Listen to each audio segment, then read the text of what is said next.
প্রেসিডেন্টের সফর বলে কথা, থাকবে সুসজ্জিত বিমান, নিরাপত্তা আর ক্যামেরার ঝলকানি। কিন্তু যুক্তরাষ্ট্রের প্রেসিডেন্ট ডোনাল্ড ট্রাম্পের ন্যাটো সম্মেলনের সফরকে ঘিরে ঘটেছে ব্যতিক্রমী এক ঘটনা। ইরানের হামলার আশঙ্কায় তুরস্ক থেকে দেশে ফেরার সময় অভিনব নিরাপত্তা কৌশল নিয়েছিলেন মার্কিন প্রেসিডেন্ট ডোনাল্ড ট্রাম্প। ন্যাটো সম্মেলন শেষে সবার সামনে এয়ারফোর্স ওয়ানে উঠলেও কিছুক্ষণ পর গোপনে সেই বিমান থেকে বের করে তাকে নেওয়া হয় একটি খাবার সরবরাহের ট্রাকে।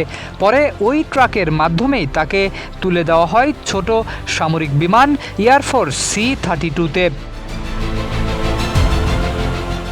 চাঞ্চল্যকর এই তথ্য উঠে এসেছে মার্কিন সংবাদ মাধ্যম দ্য ওয়াশিংটন পোস্টের এক প্রতিবেদনে বলা হয়েছে, ইরান থেকে আসা একটি বিশ্বাসযোগ্য হুমকির কারণে ট্রাম্পের যাত্রাপথ ও বিমান পরিবর্তনের এই সিদ্ধান্ত নেয় মার্কিন গোয়েন্দা সংস্থা ও নিরাপত্তা কর্মকর্তারা।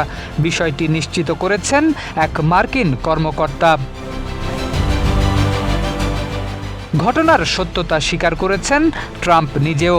ওয়াহিও সফর শেষে জয়েন্ট বেস অ্যান্ড্রুজে সাংবাদিকদের তিনি জানান, পুরো সিদ্ধান্ত নিয়েছিল সিক্রেট সার্ভিস ও সামরিক বাহিনী। তাদের নির্দেশ মেনেই তিনি অন্য বিমানে উঠেছেন। ট্রাম্পের দাবি, দুটি বিমানই নিরাপদ ছিল, তবে নিরাপত্তার স্বার্থে তাকে ভিন্ন বিমানে যেতে বলা হয়। নিজেকে একজন প্রভাবশালী ও গুরুত্বপূর্ণ প্রেসিডেন্ট দাবি করে ট্রাম্প বলেন, তাকে ঘিরে এমন অনেক হুমকি আসে যার খবর সাধারণ মানুষ জানতেও পারে না।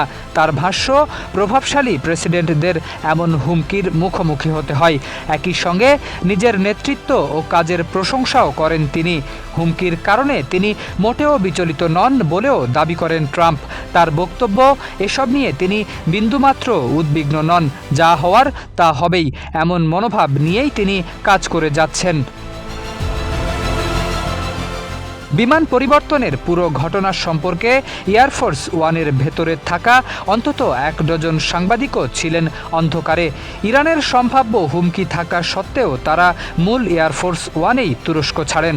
ফলে প্রেসিডেন্টকে নিরাপদে সরিয়ে নেওয়ার এই গোপন অভিযানের বিষয়টি তাদের জানতেই দেওয়া হয়নি। শরীফ উদ্দিন, ইত্তেফাক নিউজ।